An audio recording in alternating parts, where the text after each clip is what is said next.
Well, good morning, everyone. It is, of course, high grilling season across Massachusetts. And what could be better than an opportunity to grill the governor of Massachusetts, Charlie Baker? Your Excellency, welcome.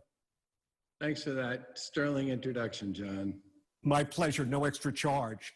So, Governor, your kids are all young adults now, but if they were grade school age, would you and your wife send them back to school in 7 weeks?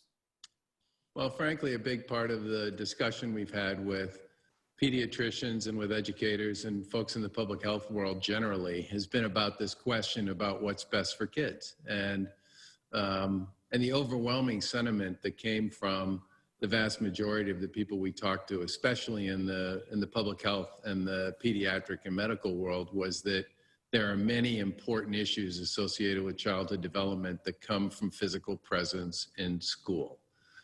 That then led to a series of conversations with many of the same folks, including a big group from the education world, about what could be done to actually make that happen safely. And I think where Commissioner Riley has landed here, which is let's make sure that everybody develops a plan that makes it possible for kids to go back to school.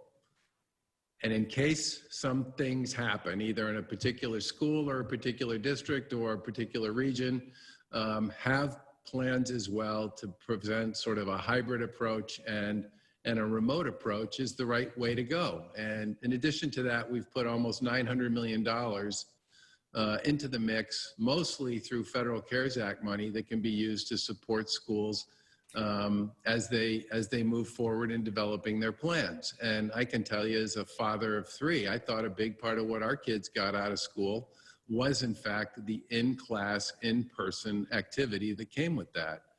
But again, John, you know, to have the pediatric community, not just here in Massachusetts, but across the country, as well as many other very well-established and respected public health people saying, if it's possible to get kids back to school, that for their health is actually the best result. You got to make sure you do it in a way that's safe, and that's why we continue to talk to people. Let's talk about colleges. Again, talking about a patchwork quilt, some schools are going to be all online, Harvard, for instance. Others are inviting students back into the dorms. I don't live in a college town, but if I did, understanding that many college students are responsible and some are not, I'd be very alarmed about the prospect of the kids rushing back in late August. Would that be a reasonable position?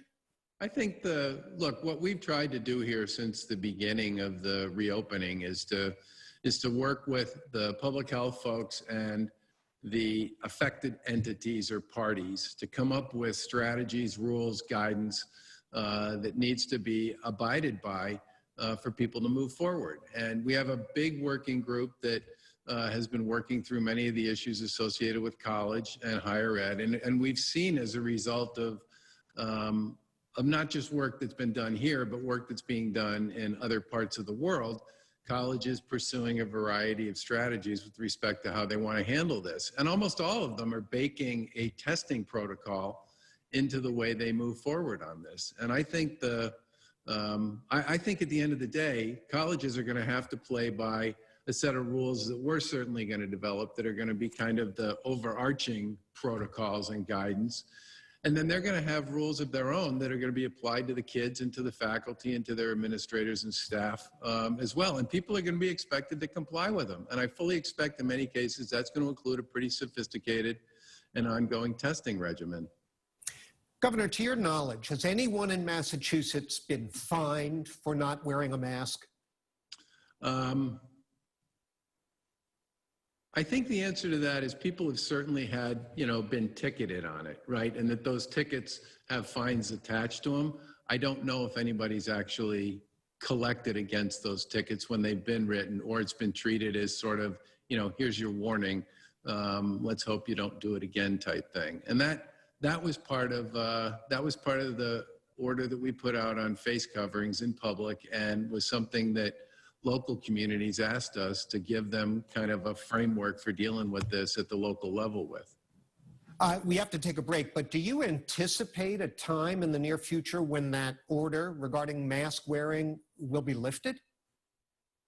You know, until we have treatments or vaccines, I think it's fair to say, look, a mask, two people wearing a mask, no one disputes it at this point, is probably the most effective tool we have to stop the spread. And I said many times that I want people to go that way, not just for the people, not just for themselves, but for the people that they're coming in contact with. And in Massachusetts, people, for the most part, are abiding by that.